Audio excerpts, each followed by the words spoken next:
Hi, I'm Nathan from Serious Geeks, and today's Tactica video is going to be about the Hexmark Destroyer for Codex Necrons.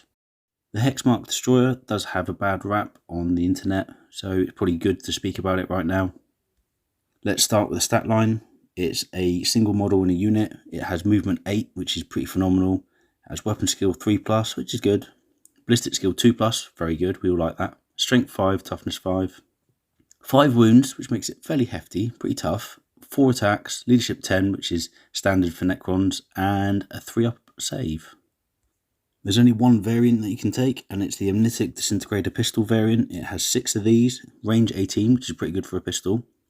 1 shot each, strength 6, -1 AP, and 1 damage. It's not a bad weapon system, and you can fire all 6 all at once, which is good. Decent strength, which means you're going to be wounding most toughness 4 models, which are the most common you're going to be up against on a 3+. It also wounds toughness 5, i.e. Death Guard on a 3+, which is not too bad. -1 AP, which is okay, but damage 1 isn't great. Ideally, this weapon should have been damage 2, or at the very least damage 2 against infantry, because then it would have been a lot more powerful and a lot more useful. It's not going to hurt Space Marines, and there's a lot of Space Marines out there. Against basic infantry, or anything with 1 wound really, it's going to be very powerful. So it's a bit of a strange weapon system, and it means the Hexmark Destroyer has a really good use against some armies and a terrible use against others. Elite units, Adeptus Custodes, Space Marines, even Knights, they're not going to be scared of a Hexmark Destroyer. Before we talk about what role it might have for these weapons and its stat line, it's obviously a really good shot. It's going to be hitting on a 2+. We will go into its abilities because it's kind of linked with that quite strongly. Standard, live in metal, command protocols, and dimensional translocation, which means it can essentially teleport onto the table anywhere you want, as long as it's 9 inches or more from the opponent. So you can put him where he needs to be. He can be taking an objective or attacking a light infantry unit that is holding an objective. That's not too bad. His other abilities are he has inescapable death. Each time a model makes a ranged attack, you can ignore any or all ballistic skill modifiers, which isn't too bad. It also ignores all cover for the attack, and it means you can overwatch on a 2+ instead of a 6+, which is very good. Hitting on a 2+ for overwatch is actually hilarious.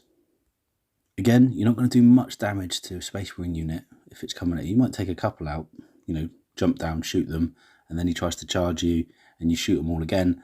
But against basic infantry, it's a real problem. It basically means you're going to get 12 shots, once in your turn, once in theirs. So yeah, in that regard, it's not a bad little ability, and it means you're likely to hit. You are very, very likely to hit because you're hitting on 2s, and you won't have any negatives with regards to your actual ballistic skill modifiers or cover. He also has multi-threat Eliminator, which means each time an enemy model is destroyed by a ranged attack, you get to fire again. Of course, you can't generate additional attacks, so it's limited to just a maximum of 6 extra attacks. Again, against Space Marines, that's not going to be so good. You're just not going to get enough kills to be able to just fire 1-off extra shot. So you're doing 2 damage a piece, then you might do, but because you're doing 1 damage, it's just not going to be enough. You'll take 2 shots just to get 1 extra shot, and they have to both kill. Against basic infantry though, you can really generate a lot of hits and a lot of kills, especially as you can shoot them, they try and charge you, you shoot again.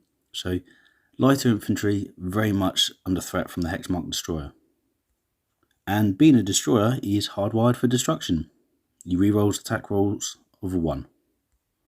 So immediately we can see that this guy has a strong inclination to hurting infantry units, and that's about it. He's an assassin of infantry, which isn't something that Necrons really have to struggle with. His faction keywords: Necrons, Destroyer Cult, Dynasty, kind of what you expect. Basic keywords are Infantry, Character, Hyperspace Hunter, and Hexmark Destroyer. So being a destroyer, he does get the benefit from destroyer lords, but he's unlikely to be based near them anyway. They're very close combat oriented, or you're going to have a Locust Lord following around Locust Destroyers. You're unlikely to really have much use of a Hexmark Destroyer alongside him, but you never know. You might be running a very strong Necron Destroyer list, and you might want to put this guy in just for fun, and if he's close by, he can use the benefits that Destroyer Lords do give him. He's a character, so he's less likely to be hurt if he has other models around him to protect him, which, can keep him alive a bit longer. Again, it depends on what his role is. If he's trying to hunt objectives or go for small infantry units around the table. He might have a small amount of death marks with him or some Necron warriors, but ultimately he will operate on his own a lot. It depends on what he's doing. Support wise, what can he do? Well, etheric interception, he can jump down with that. He can basically try and counter a teleporting or another unit that's deploying from reserve. However, unless it's basic infantry, that's not going to do much. It's a really nice counter against such units because he's going to absolutely annihilate them with his pistol shots. But against, Space Marines who might do it, Terminators, it's not going to scare anyone. So again, it just highlights his role. He's very good against fighting. I mean, he might be quite useful against demons, for example, who have a lot of sort of shenanigans like that, and they have basic infantry that he can plough through with his pistol shots. But if he's coming up against Space Marines, he's just going to bounce off them and do generally nothing. He's not too expensive for that. He's a relatively modest price. But again, it's just, what would you rather get with that? More Necron warriors might be better suited. I don't know. We'll have to see, though. We don't know exactly how people's armies are going to be focused and what the most powerful New Codex books are going to be. For example, Eldari armies are going to be replete with quite light infantry that he can hurt with 1 wound. Orcs and Tyranids are going to have a lot of models on the table when their New Codex books drop. Demons will likely have some hordes. Astra Militarum, basic infantry, again, you can hurt them. So there is room for some really powerful counters against those armies, but at the moment it is kind of focused on Space Marines and Elites in this meta for 9th edition, so we'll have to wait and see. If you're taking an all-comers list, he can fit in. He's not going to break your army, he's not too expensive, and he gives you some options on the table, and he's a nice model and it's kind of fun to use him. If you're taking a hyper-competitive list, you want to get everything out your points, he might be best left at home. Get a normal destroyer for the price, You can actually get a heavy destroyer for cheaper, so you just go for that. Of course, a heavy destroyer, it would be a heavy locust destroyer. That's an old school way of me talking, but don't worry about that. Unfortunately, he doesn't have very many options in the army. He doesn't have many stratagems that he can take advantage of, but at least you know that you can actually use him, and he will be very good at killing infantry if he does, get in that circumstance. Don't expect too much out of him because of his 1 wound weapons, but have at it. If you've got him on the table and you want to kill basic infantry, he's your man. Obviously, when it comes to dynastic codes, Mefrit are pretty much the standout for him. He can have a lot of benefits from the extra armor penetration. Doesn't get a benefit from the pistol, but if he gets up close, at least you know that he can do a decent amount of damage at AP -2. Might be a bit better against Space Marines at that point, but you're getting closer to Space Marines with a unit that is still only damage 1, so his pistols do not have the benefit of the range increase, so it's something that he doesn't really benefit from. He doesn't overly get any benefits from any of the other dynastic codes, and if we look at some of the stratagems of those particular dynasties, as always, talent for annihilation.